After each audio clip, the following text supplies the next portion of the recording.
आपने देखा होगा जब कोई इलेक्ट्रॉनिक आइटम आता है तो उसमें इस तरह की पुड़िया पड़ी हुई आती है। ये सिलिका जेल की पुड़िया होती है। अगर इसको आप तोड़ेंगे, अंदर से काटेंगे तो इस तरह के छोटे-छोटे ग्रैन्युअल दिखाई देंगे आपको। छोटे-छोटे ग्रैन्युअल दिखाई देंगे। तो यहीं पर एक क्वेश्चन आता है कि अगर इसको किसी बच्चे ने खा लिया तो क्या होगा? इस पर लिखा होता है do not eat, throw away, इसको फेंकिए, डू नॉट ईट, इसको खाना नहीं है। क्यों नहीं खाना है? इसे बच्चों की पहुँच से दूर रखने के लिए कहा जाता है। वैसे तो अगर देखा जाए तो ये जो बनी होती है वास्तव में SiO2 की बनी होती है, मतलब रेत की बनी हुई होती है। रेत जिसको हम सैंड कहते हैं, बालू कहते हैं, वास्तव में जब सैंड की बनी हुई है बालू की, तो बालू में कोई पॉइज़नस पार्ट नहीं होता है। इसलिए इसका कोई नुकसान नहीं होना चाहिए। लेकिन ये 3 तरह का आपको देखने को मिलेगा। एक व्हाइट वाला आपको देखने को मिलता है, व्हाइट, एक ब्लू वाला आपको देखने को मिलता है। तो ब्लू वाला ये टॉक्सिक होता है। ये खतरनाक होता है, टॉक्सिक होता है, लेकिन इससे डेथ नहीं होगी। इससे क्या होगा, आपका लीवर खराब हो जाएगा अगर इसको खाएँगे तो। अगर खा लिया तो इससे लीवर खराब हो जाएगा। तो ये पॉइज़नस होता है, टॉक्सिक होता है। क्यों? क्योंकि इसमें कोबाल्ट क्लोराइड होता है। CuCl2 कोबाल्ट क्लोराइड होता है। इस कोबाल्ट क्लोराइड की वजह से ये खतरनाक होता है। क्यों मिलाते हैं इसकी बात अभी करेंगे। तो अगर नीला वाला अगर खा लिया किसी बच्चे ने, किसी ने भी, तो ये लीवर के लिए खराब करेगा, ये नहीं खाना चाहिए। पहली बात तो इसमें से किसी को भी नहीं खाना चाहिए। और ये इसमें कौन-सा होता है, इसमें भी बाइलेट होता है, तो इसमें भी खतरनाक चीज़ होती है, इसको भी नहीं खाना चाहिए। अगर ये व्हाइट वाला खा लिया तो इससे क्या होगा, ये आंतों पर चिपक जाएगा। अगर इसको खा लिया तो ये आंतों पर चिपक जाएगा। अगर चिपक जाएगा तो क्या होगा, तो ये चिपका रह जाएगा। इससे पेट खराब हो जाएगा, डायरिया हो जाएगा, उल्टी और कब्ज़ हो सकती है। एक और, अगर इस तरह की थैली को अगर आपने बंद कमरे में अगर कहीं रख दिया, जहाँ पर बच्चे रहते हैं या पालतू जानवर रहते हैं, तो उनका दम घुट सकता है, तो इससे बचाना है आपको सिलिका जेल से। सिलिका जेल क्यों प्रयोग की जाती है, इसके बारे में डिटेल में बात करेंगे। अगर इसको किसी ने खा लिया तो खाने से क्या प्रॉब्लम होगी? तो ये प्रॉब्लम आपने जान लिया है, इसकी आंतों में चिपक जाएगा। तो नेक्स्ट हम बात करते हैं कि ये इसके अंदर ये जो चीज़ होती है, ये किस तरह की दिखाई देती है। तो आप देख भी रहे हैं, ये मोती जैसी दिखाई देती है, मोती जैसी दिखाई देगी। और क्या ख़ास बात होगी?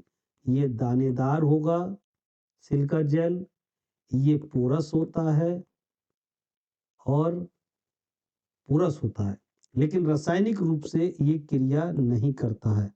ये रासायनिक क्रिया नहीं करता है किसी से भी, क्योंकि ये तो सिलिका है, रेत है, तो ये किसी से क्रिया नहीं करता है। तो इसको हम किस रूप में यूज़ करते हैं?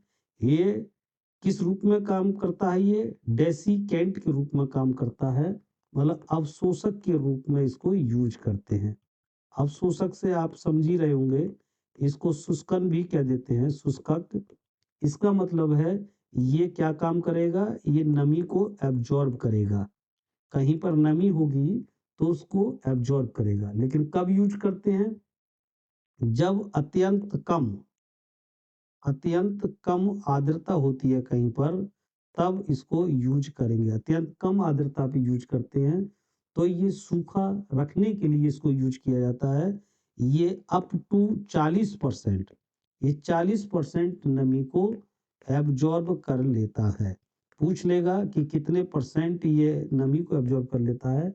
40% नमी को एब्ज़ॉर्ब कर लेगा।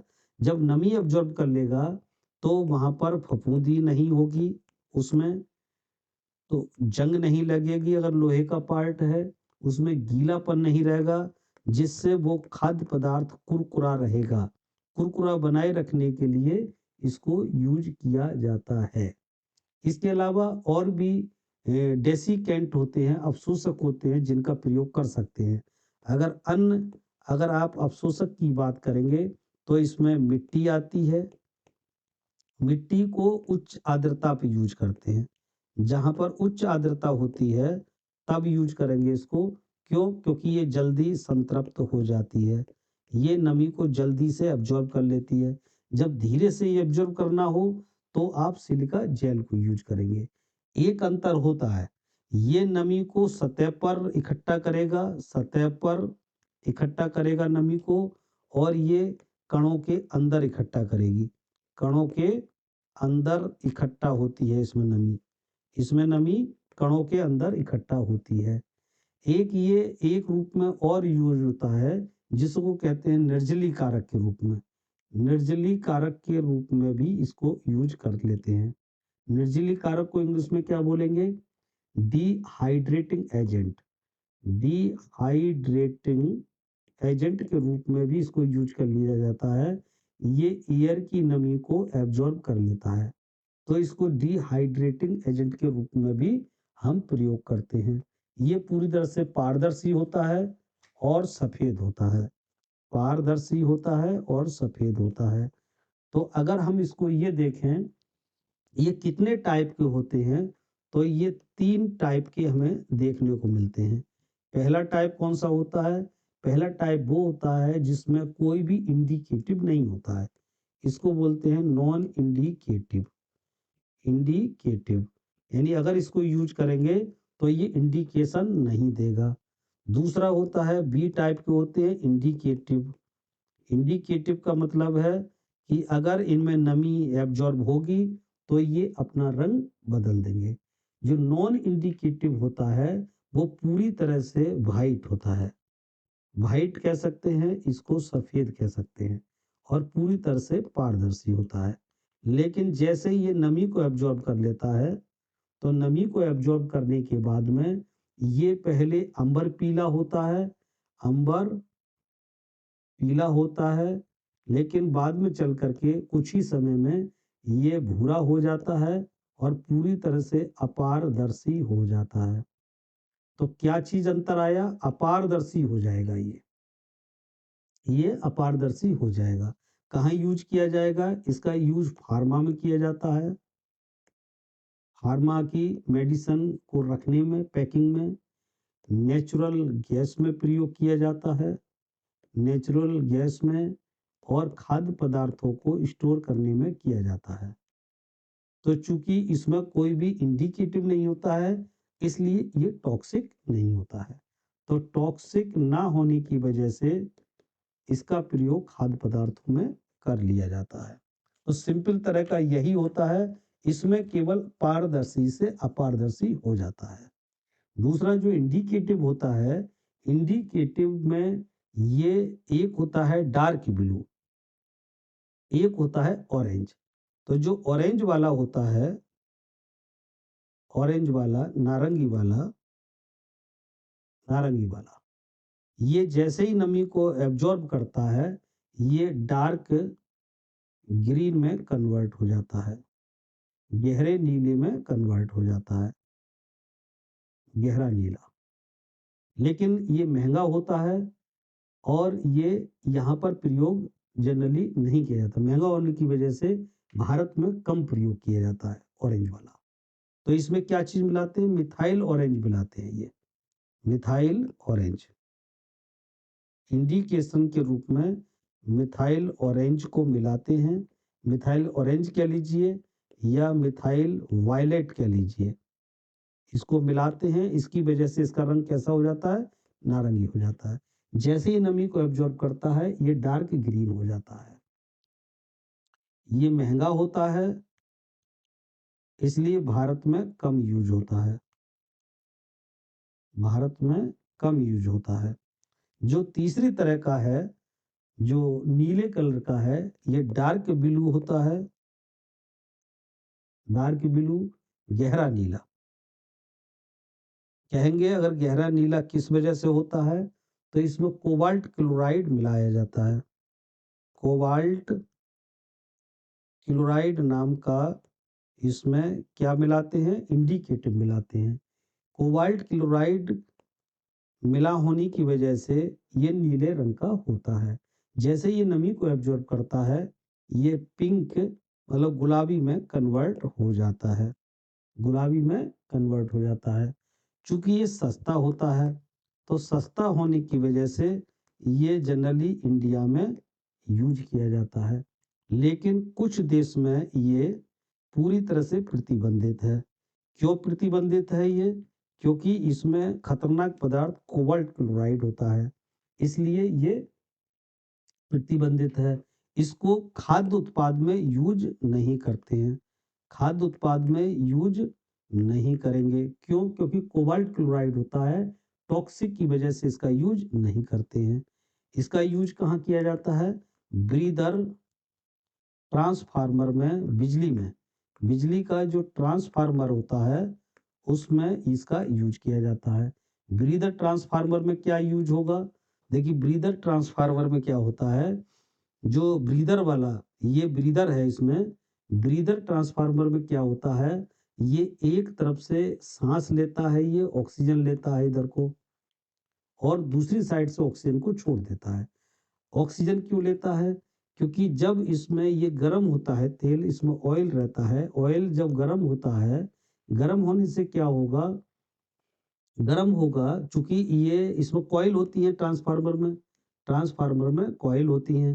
ट्रांसफार्मर कॉइल जब गर्म होंगी तो इसको ठंडा करने के लिए ऑयल रखा जाएगा, ऑयल इसको ठंडा करता है।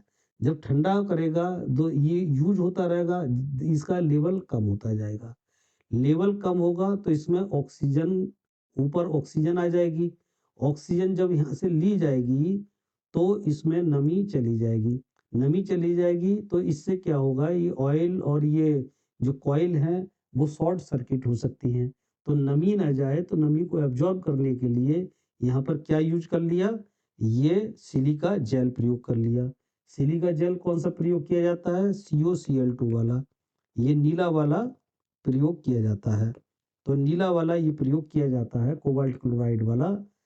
तो ये इसमें देखिए, ये इसमें भर दिया जाता है नीला वाला। तो भरने से क्या होगा, ये नमी को एब्जॉर्ब करता रहेगा, जब नमी एब्जॉर्ब करके खराब हो जाएगा तो इसका रंग बदल जाएगा, इसका रंग बदल जाएगा। तो इसको ब्रीदर में यूज करते हैं। ये नीले से पिंक कलर का अगर हो गया तो समझ लो ये खराब हो गया। तो ट्रांसफार्मरों में, ब्रीदर ट्रांसफार्मरों में इसका प्रयोग किया जाता है। ऐसे ही ऑरेंज वाला, ऑरेंज वाले को आपने देख ही लिया, ऑरेंज वाले को क्या चीज मिला करके, मिथाइल ऑरेंज मिला करके प्रयोग किया जाता है। अब इनको बनाते कैसे हैं, इनको बनाते कैसे हैं ये थोड़ा सा देख लीजिए। बनाएंगे कैसे? ये कोबाल्ट क्लोराइड होता है, देखिए कोबाल्ट क्लोराइड होता है। कोबाल्ट क्लोराइड को अगर यूज करेंगे, मिक्स करके बनाएंगे तो ये नीला वाला बनेगा, नीला वाला बनेगा।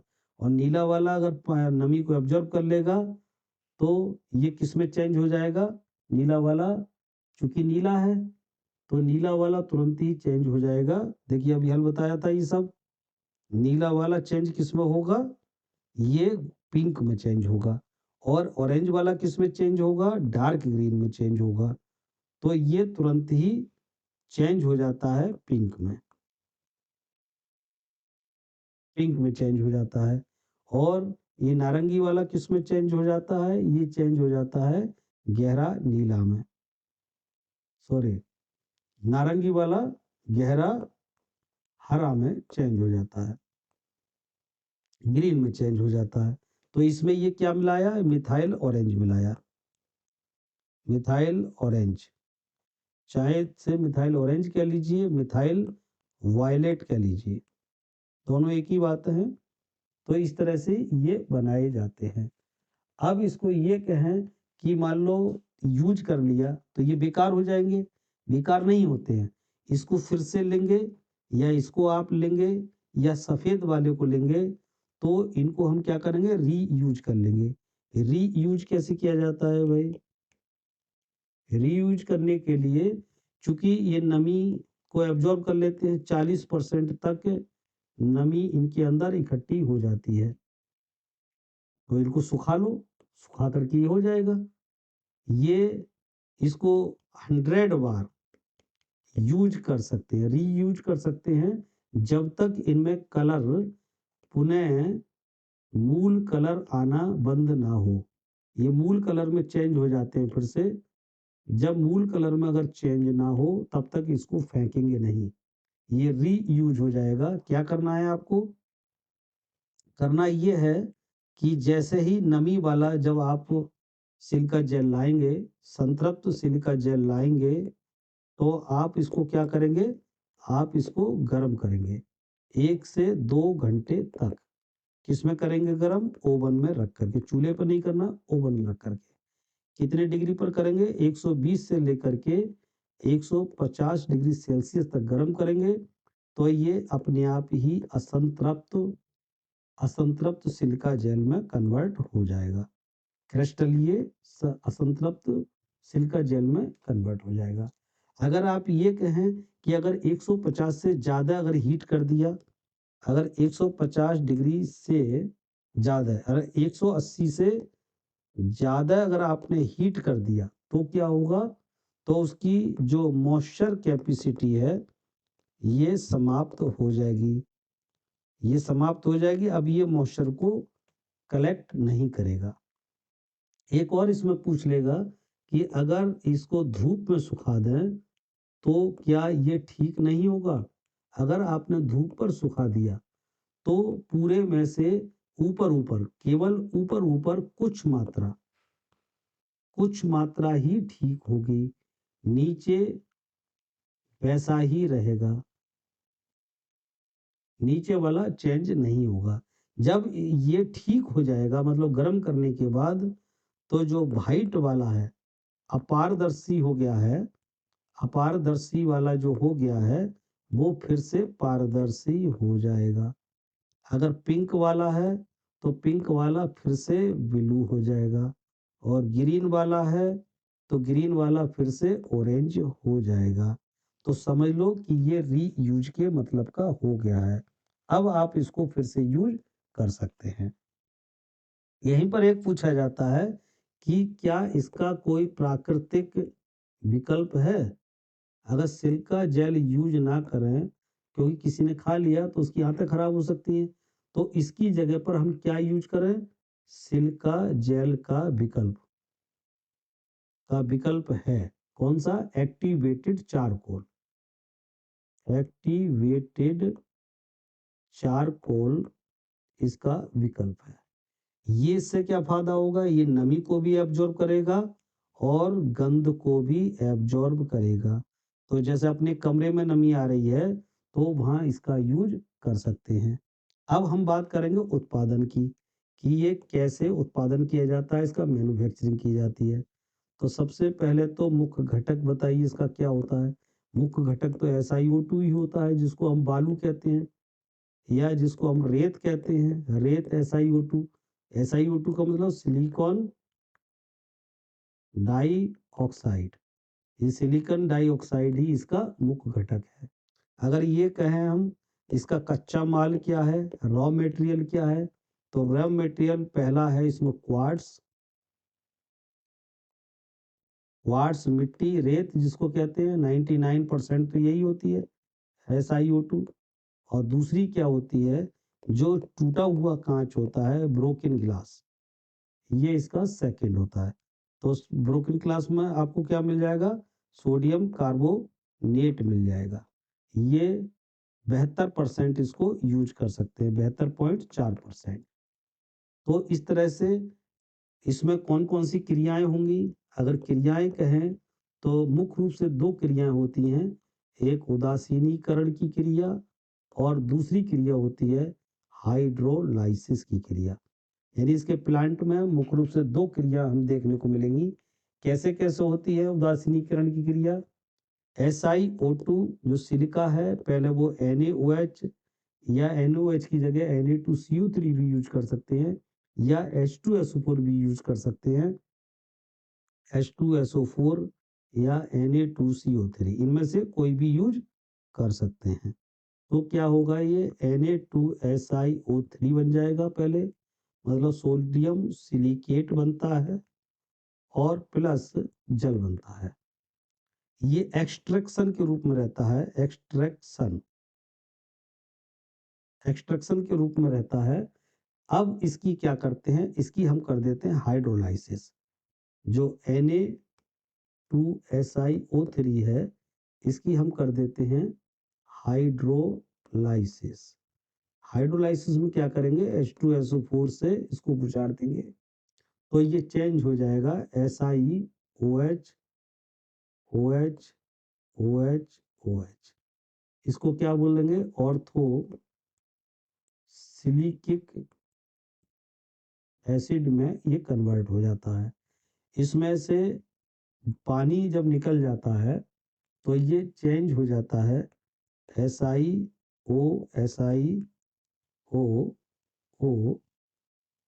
इस तरह से इसमें चेंज हो जाता है, इसमें ये चेंज हो जाता है। इसको बोलते हैं सिलिका सॉल। ये सॉल अवस्था में रहता है। जब ये पॉलीमर आपस में ये मिक्स होता है तो ये पॉलीमर बन जाता है। एक जैसे अणु, ये डैश SiOH, ये बॉन्ड होता है इसमें, इसको बोलते हैं सिलेनॉल बॉन्ड। पूछ लेता है सिलिका जेल आपस में कौन से बॉन्ड से जुड़ी हुई रहती है, तो सिलेनॉल बॉन्ड बोलते हैं। डैश Si-OH बॉन्ड से ये आपस में जुड़ जाते हैं। जब ये आपस में जुड़ जाते हैं, कैसे जुड़ जाएंगे, इस तरह से बहुत सारे अणु ये जुड़ जाते हैं। इस तरह से बहुत सारे अणु ये जुड़ जाते हैं। देखिए इस तरह से ये बहुत सारे जुड़ जाते हैं, इस तरह से जुड़ते चले जाते हैं,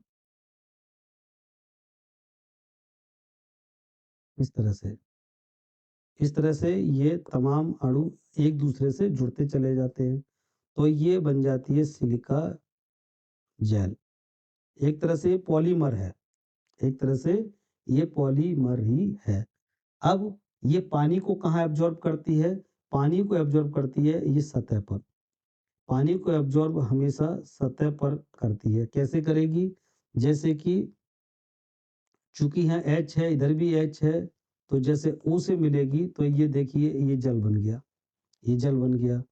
ऐसे ही ये O है, H से मिलेगी H, और दूसरे H कहीं से मिलेगा तो ये जल बन जाता है। इस तरह से ये जल बन जाता है। तो इस तरह से पानी को एब्जॉर्ब करने में ये एकदम एक्टिव रहती है। सतह